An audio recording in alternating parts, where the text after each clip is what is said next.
Brian and Julie, in the Colonial Heights neighborhood here, there's private property littered with trash, but also county roads have a lot of litter and trash dumped on them. And Lubbock County is helping to clean up those roads, but they're also cracking down on offenders. Lubbock County is holding a cleanup day for residents in Precinct 3 because county roads have become a safety hazard and an eyesore. This has been a problem in the county for a long time, but it has gotten worse. Precinct 3 County Commissioner Bubba Cedinho says Lubbock County residents can bring in large items to the city landfill, but there is a fee if they live outside the city limits. In order to save money, they're coming out here throwing it in county property, and it's costing us as taxpayers. The city of Lubbock landfill charges $29.50 per 1 ton of waste, so a couch or a sofa would cost about $1 or $2, but the cleanup is costing taxpayers thousands. This one cleanup day will probably worth about $1,700 on in regards to the tire roll off, and then we'll have probably about 10 people on overtime, so I'd say roughly about $3,000. And in neighborhoods like Colonial Heights and Precinct 3, private property owners like Lonnie Mondine are struggling to keep people from dumping trash on their lots. And when they don't see nobody around, they just come out here and dump stuff, and we're trying to get it cleaned up. Now Mondine is saving up his own money to clean up his lot. I have about half of it saved up right now, and I'm working on the other half.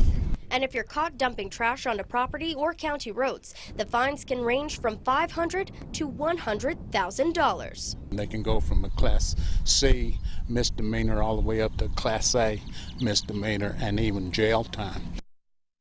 The Lubbock County cleanup is this Saturday from 8 a.m. until 1 p.m. That's in the Colonial Heights neighborhood on Redwood. That's north of FM 40. They're going to be cleaning up all the trash on these county roads. Also, if you live in Lubbock County, especially Precinct 3, you can bring your trash and you can get rid of it for free.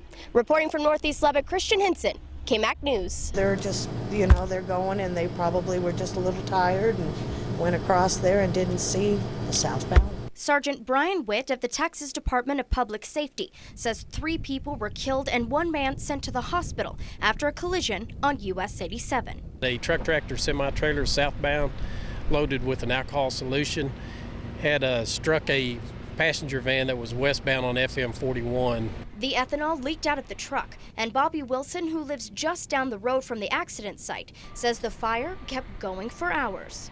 Seen all that fire, I thought Bernard's liquor store was on fire. Such a big flame is really big for a while.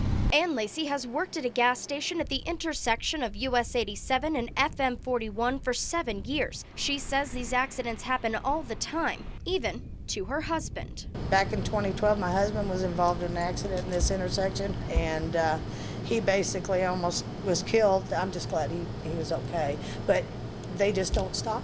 They are building an overpass 5 miles up the road, and Wilson thinks that will be the best way to stop these fatal accidents. Probably build overpass like they're doing down there on 1585.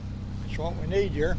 Lacey also wants an overpass, but she says even small steps to draw attention to the stop signs could save lives. They need to do something, put in flashing lights, do something to draw more attention to this intersection, because it's just well traveled. So if you don't see them coming, that's always fatal. Christian Hinson, KMAC News.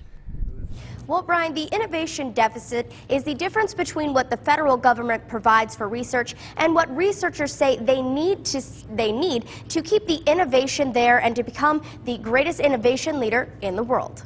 The next Steve Jobs of the world may not be educated because the opportunity to engage people in more basic research may be declining. Vice President of Research at Texas Tech, Robert Duncan, says $110 million has been cut from federal research funding since late last year. Due to sequestration and other cutbacks, primarily in federal research, the United States risks falling behind other nations of the world that are really accelerating their position in science and technology and discovery. The growing concern for the lack of funding brought together the Senate Appropriations Committee for a meeting today to discuss driving innovation through federal investments. To my knowledge, there's never been such a comprehensive gathering of those involved in research, new knowledge discovery across the board, from new vaccine discovery and new drug development on the medical research side, through communications for managing information, for assuring cybersecurity, etc. So everything, really.